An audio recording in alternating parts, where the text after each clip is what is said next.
एक अरबपति सीईओ की दादी गलती से एक गड्ढे में गिर गई। यह देखते ही एक लड़की ने तुरंत एक खुदाई करने वाली मशीन पर कूदकर उसकी बाल्टी को नीचे किया ताकि उसे बचाया जा सके। जब दादी ने अपनी आंखें फिर से खोली तो उसने महसूस किया कि उसे बचा लिया गया है। उसके सामने की दयालु लड़की को देखते हुए उसने अचानक अपने वर्षों से अकेले सीईओ पोते के बारे में सोचा।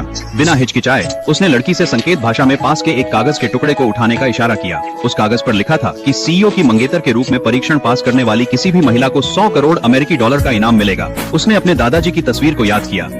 अभी भी अस्पताल में सर्जरी फीस का इंतजार कर रहा था। लड़की ने जल्द ही इसे आजमाने के लिए सहमति दे दी। उसकी आश्चर्य की बात यह थी कि दादी ने बिल्कुल भी हिचकिचाहट नहीं की। उसने तुरंत ही लड़की को एक बैंक कार्ड दिया और अपने पोते को मिलने के लिए बुलाने की तैयारी की। हालांकि जैसा उसने छोड़ा, सीईओ खुद ही निर्माण स्थल पर पहुंच गया। यह निकला कि उसने अपनी दादी को गड्ढे में गिरते हुए वीडियो कॉल के दौरान देखा था और उसे खोजने के लिए हड़बड़ाते हुए पहुंचा था। लेकिन अगले ही पल सीईओ भी उसी गड्ढे में गिर गया। लड़की अवाक रह गई। इसलिए उसने किसी तरह से खुदाई करने वाली मशीन को फिर से चालू किया और उसे बाहर निकाला। उस प्रभावशाली रूप से सुंदर आदमी को देखते हुए अपने सामने उसने अचानक वह बात याद की जो दादी ने कही थी और तुरंत ही मान लिया कि यह जरूर सीईओ पोते हैं। लेकिन यह सुनते ही सीईओ ने माना कि वह बस एक और सोने की खुदाई करने वाली है जो उसे धोखा देने की कोशिश कर रही है। उसने तुरंत इसका खंडन किया और अपनी कंपनी के लिए जल्दी से रवाना हो गया। इस बीच उसकी दादी ने उसे लंबे समय से इंतजार कर रही थी, लेकिन सीईओ ने जोर दिया कि वह अभी भी शादी के लिए तैयार नहीं है। हालांकि उसकी दादी ने उसे बताया कि उसके पास कोई विकल्प नहीं है क्योंकि उसने पहले ही लड़की को परिवार की 200 मिलियन की संपत्ति दे दी है। सीईओ अवाक रहा, इसलिए उसने अपने सहायक से अपनी दादी को अस्पताल ले जाने के लिए कहा।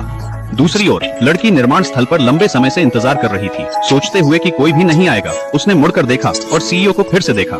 जैसे ही वह उससे एक सवाल पूछने वाला था, लड़की ने तेजी से समझाया कि वह बस वहां से गुजर रही थी। सीईओ ने माना कि वह उसकी दादी द्वारा उल्लिखित व्यक्ति नहीं है और बिना एक और शब्द के चला गया, महसूस करते हुए कि वह और इंतजार नहीं कर सकती और अपनी नौकरी के साक्षात्कार के लिए देरी नहीं करना चाहती थी। लड़की ने अपनी संपर्क जानकारी के साथ कागज पर दादी के लिए एक नोट छोड़ा। उसने इसे खुदाई करने वाली मशीन की बाल्टी पर रखा और फिर चल दी। लेकिन इसके बाद वह चली गई। सीईओ अभी भी किसी की तलाश में लौट आया ठीक इस समय पर जब उसने बड़बड़ाया कि उसकी दादी संभवतः धोखा दी गई होगी। उसने बाल्टी पर रखे कागज को देखा, लेकिन अगले ही पल हवा ने उसे उड़ा दिया। सीईओ ने इसके बारे में ज्यादा नहीं सोचा और चला गया। इस बीच लड़की बस सीईओ की कंपनी में साक्षात्कार के लिए पहुंची थी। एक चालबाज महिला कंपनी में लड़की की उत्कृष्ट सुंदरता को देखकर ईर्ष्या का एहसास हुआ, इसलिए उसने जानबूझकर लड़की को पहले अपनी प्रतिभा दिखाने के लिए व्यवस्था की। जैसे ही लड़की ने नृत्य किया, सीईओ बस कंपनी में लौट आया और उसकी प्रस्तुति को देखा। हालांकि महिला ने तुरंत घोषणा की कि लड़की ने साक्षात्कार में असफल हो गई है। उसने उसे अपमानित भी किया, कहते हुए कि वह बेशर्म है और बस कंपनी में पुरुषों को बहकाने के लिए आई थी। सीईओ ने सब देखा, लेकिन मदद करने के बजाय वह बस वहां खड़ा होकर सब कुछ होते हुए देखता रहा।